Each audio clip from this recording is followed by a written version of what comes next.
ఈ PME complaint అనేది చాలా ట్రిక్కీ సమస్య అండి. ఇది యంగ్స్టర్స్లో చూస్తాము, మిడిల్ ఏజ్లో చూస్తాము, 50 ఏజ్లో చూస్తాము.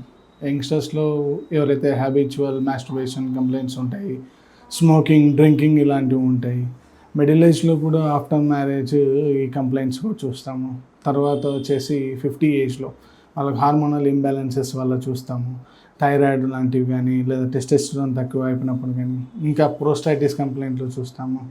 ఇన్ఫ్లమేషన్ ఆఫ్ ప్రోస్టేట్ కానీ, యూరేథ్రా కానీ, లేదా అంటే మనం స్వెల్లింగ్ చూసినప్పుడు ఈ ఏమంటారు ఫిజికల్ ఎగ్జామినేషన్ చేసిన తర్వాత స్వెల్లింగ్ చూస్తున్నప్పుడు ఇట్లా ప్రతి కంప్లైంట్స్లో మనం చూస్తూ ఉంటాము.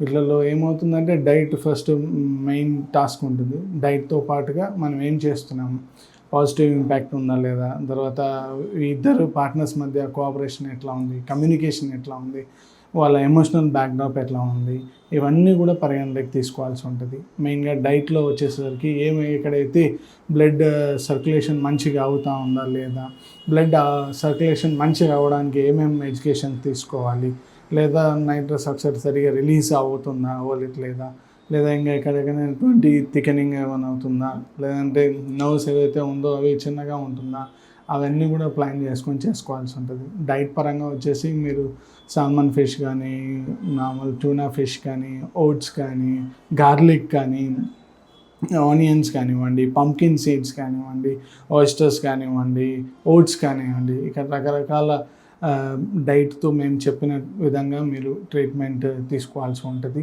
దాని ప్రకారంగా ఏమవుతుందంటే మేము కేస్ హిస్టరీ తీసుకొని మీరు పలానా తినండి అవన్నీ కూడా అనలైజ్ చేయాల్సి ఉంటుంది.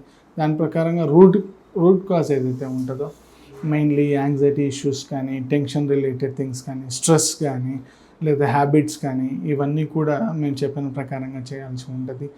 అండ్ దాంతోనే మనకి పర్మనెంట్గా రిజల్ట్స్ అనేవి వస్తుంది. End of the day patient satisfy అవుతాడు, వాళ్ళ వైఫ్తో సాటిస్ఫై అవుతారు, తర్వాత నెక్స్ట్ వాళ్ళ దాంపత్య జీవితం కూడా హ్యాపీగా ముందుగా ప్రాస్పర్ అవుతుంది. ఇవన్నీ కావాలి అంటే రైట్ అమౌంట్ ఆఫ్ ట్రీట్మెంట్ అనేది జరగాల్సి ఉంటుంది. రూట్ కాజ్తోనే ట్రీట్మెంట్ అనేది మనకి పర్మనెంట్గా రిజల్ట్ అనేది వస్తుంది. మీరు ఏదో సాటిస్ఫాక్టరీ కోసము కొద్దిగా ఇన్స్టెంట్ రిజల్ట్స్ కోసం చూస్తే అది లేటర్ స్టేజెస్ ఆఫ్ లైఫ్లో చాలా ఇంపాక్ట్ అనేది మీ యొక్క శరీరం పైన క్రియేట్ చేసేదానికి ఉంటుంది. సో లాంగ్ అయినా కూడా కొద్దిగా slow and steady wins the race మాదిరిగా కొద్దిగా మెల్లమెల్లగా ట్రీట్మెంట్ చేసుకుంటూ ఉండాలి. ఆల్ ఆఫ్ ఎ సడన్ మనకి ఎక్కడ కూడా సమ్ మినిట్స్ ఉండేది సమ్ 3-4 మినిట్స్ కానీ 5-6 మినిట్స్ కానీ అలా వెళ్ళడానికి కుదరదు.